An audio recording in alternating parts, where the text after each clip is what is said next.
February 5, 2026, Thursday, muli pong nagbabalik ang Pinoy Carrera Sports at iba pa para sa pakarera ngayon ng PJC, Philippine Jockey Club, sa San Felipe, Padre Garcia, Batangas, at alas 5:30 ng hapon, ang post time sa race number 1, kaya simulan na po natin. Alas 5:30 ng hapon ang post time para sa race number 1. Panimula rito na winner take all. Isang 3-year-old and above maiden race para sa mga placers. May 8 numero, 8 rin na mga kalahok sa race na to. May ilang mga bagitong kalahok sa race na to. Unang takbo nila sa maiden race. Hindi lang natin alam kung magpapakitang gilas ngayon. Numero 1 change the name. Itong numero 4 Winter Art. Numero 5 Cons from Manila. At numero 7 Smart Cookie. Kaya pakibantayan nyo lang sa bentahan yung mga bagitong kalahok na yan. Pero ang pamprimera ko rito ngayon, mainam yung itinakbo nito sa parehong distansya. Nuling takbo niya, si Vicar Gata rin naman na Romenda. Nakabandera pero tumukod lang. 1.13.6 ang primera. Malayo itong na tersero kila Shade Green. At Pound Trick at tinali niya sa datingan sa laban na yun. Ito numero 2 na Go Adi Go. Na ito naman ang panigundo ko rito at pwede yung panama sa pagpipilian. Naglaban na rin sa 1,300 meters sa distansya. Dito rin naman sa Philippine Jockey Club. Numero 3 na Thunderstorm at itong numero 8 Moon Alphabet. At kayo na pong bala para sa mga diskarte nyo sa race na to. Okay po, thank you. At sa race number 2 naman, isang tribute race for late jockey Ervin A. Abrea. Panimula rito ng pick 6. May 8 numero. 8 rin na mga kalok sa race na to. 1,200 meters ang distansya dito. Isang magandang laban din to para sa ilang kalok sa race na to. Pero ang pang-primera ko rito ngayon, numero 5 na Wireframe, na huling takbo dito sa parehong distansya, 1.15.2 ang Preneba. Si C.A. Reyes din naman na Romenda rito, dumating ng panlima kala Jasmine. At sa laban niya na yon, tinali niya sa datingan itong numero 1, Malibu Bell. At may isa pa itong 1.14.8 na Preneba sa parehong distansya. Dito rin naman sa PJC, dumating itong pang-anim kay Justifiably So. Panigundo ko naman dito, numero 6 na Antonio de la Mugis. Muling mga takbo nito ay sa 1,400 meters sa distansya. Dito rin naman sa Philippine Jockey Club. Pero nung tumakbo to sa 1,200 meters, 1.14.4 ang Preneba. At dumating itong pang-apat kila Levitating. At panersera ko naman dito, numero 7, Mooney Maniman, panama sa pagpipilian, numero 8, World Isn't Enough. Kaya muli sa race number 2, pamprimera ko pa rin dito, itong numero 5, Wireframe, panigundo ko naman itong numero 6 na Antonio de la Mugis, panersera ko itong numero 7, Mooney Maniman, panama sa pagpipilian, dehadong numero 8, World Isn't Enough. Kaya na pong bala para sa mga diskarte nyo sa race na to. Okay po, thank you. May 8 numero, 8 rin na mga kalok sa race number 3, 1,200 meters ang distansya rito. Panimula naman ng pick 5. Sa magandang laban din to para sa ganitong klaseng grupo. Kaya kung kursunada nyo, Dehado Manol Yamado, pwede rin naman. Kaya na pong bala din magsama para sa mga diskarte nyo. Pero ang pamprimera ko rito ngayon, numero 3 na Golden Area. Panigundo ko naman itong numero 1, I Love Mati. At panersera ko rito, numero 4, Unafraid.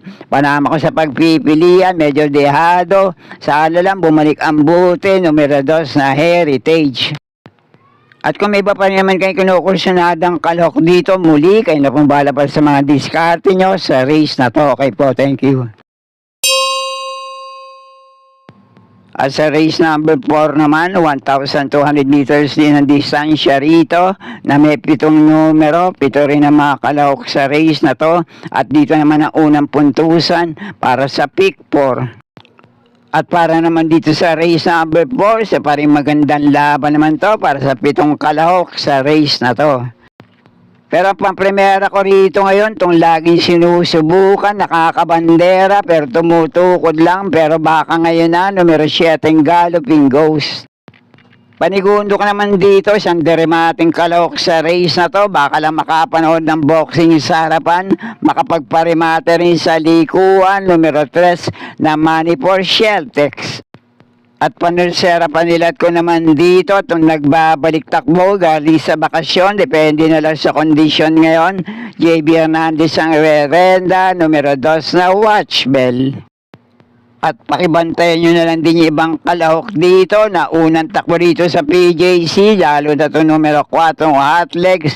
Baka kumana ngayon, sama nyo lang kung kursunada nyo. Pero muli, primera ko rito, mauna manalo, numero 7 Galloping Ghost. Panigundo ko naman dito, deremating kalahok na numero 3 na Money for Sheltex. Panersera panilat ko naman dito, nagbabalik takbo, numero 2 na Watch Bell. Kayo na pong bahala, kung may iba pa rin naman kayong kinukursunadang kalahok sa race na to. Okay po, thank you. At narito na tayo sa race number 5, 1,200 meters din ang distansya rito. May 10 numero, couple entry, ang numero 1 sa race na to. Isa pa rin magandang laban to para sa ilang kalahok sa race na to. Muli, kung kursunada nyo, sama nyo lang din para sa mga diskarte nyo. Pero ang pampremera ko rito ngayon, galing sa bakasyon, kapag nasa magandang kondisyon, doble manakbo to kapag naipapahinga, numero 4 Bold Honey. Panigundo ko naman dito, may mga tagumprebang naitala sa mga dating laban niya, napapalaban din sa mas mataas na grupo, numero 10 na Ruby Bell. At panersero ko naman dito, isa rin sa metuling kalahok sa race na to, galing sa panalo, pwede pa rin makaulit ngayon, numero 5 Jasmine. Kaya muli para sa race number 5, pampremero ko itong nagbabalik takbo, numero 4 Gold Honey. Panigundo ko naman itong numero 10 na Ruby Bell. At panersera ko rito, galing sa panalo, numero 5 Jasmine. Kaya na pong bahala, kung may iba pa rin naman kayong kinukursunadang kalahok sa race na to. Okay po, thank you. At nasa penultimate race na tayo, race number 6, 1,200 meters din ang distansya rito. May 9 na numero, couple entry, ang numero 5 dito. Sa race naman na to, ang tanging pili ko rito, baka ito malamado sa race na to, nagbabalik takbo.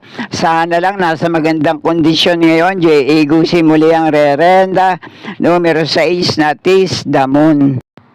Kahit siguro unang takbo nitong numero 6 na Taste the Moon dito sa Philippine Jockey Club, pwede pa rin siya makaisa ng panalo rito sa ganitong distansya. Uling takbo nito is sa 1,800 meters na distansya sa Metro Turf. Dumating itong pang-8 sa couple entry niya, kakamping anytime, anywhere. At may 2 takbo pa rin to sa kabilang pista, yung isa sa milyan distansya, dumating itong segundo kay Morally, at sa 1,400 meters naman na distansya, na segunda rin to kay Morally. Kaya sa palagay ko, kondisyon lang ang kalaban nito sa grupo na to. Muli, tanging pili ko sa race na to, numero 6 na Tis the Moon. Pero kung may iba pa rin naman kayong kinukursunadang kalahok dito, kayo na pong bahala din magsama para sa mga diskarte nyo. Okay po, thank you. At nasa uling karera na tayo para sa araw na Huwebes, race number 7, last race, paratingan, 1,200 meters ang distansya rito. May 9 na numero, 9 din na mga kalahok sa race na to. Sa race naman na to, sa 9 na kalahok, magandang laban naman to para sa 7 kalahok dito sa last race, paratingan. At sa palagay ko, ang 2 kalahok dito na madidehado, numero 4 Alpha Miss at numero 7 Premiado. Pero ang pampremera ko rito ngayon, sana lang nasa magandang kondisyon. J.A. Gusi muli ang rerenda, numero 6 na Static. Panigundo ko naman dito, laging laban ngayon, numero 2 na Marengo. At panersera panilat ko naman dito, sana lang din nasa magandang kondisyon ngayon, numero 9 La Republica. At ang dalawang pandiyado pandilat ko naman dito sa paratingan, numero 6 na Marquis Angel at numero 3 na Masayang Tunay. Konting diskarte na lang po para sa inyong mapili at kursunada para sa last race paratingan. Kaya na pong bahala para sa mga diskarte nyo sa race na to. At sana'y muli matapat sa tama nyo mapili at kursunada para sa araw ng Huwebes. Good luck po sa inyo lahat. Happy racing at maraming salamat po. Subscribe, like and share, Pinoy Carrera Sports at iba pa. And please don't forget to click or tap the notifications bell icon for new video uploads and updates on this channel. Thank you.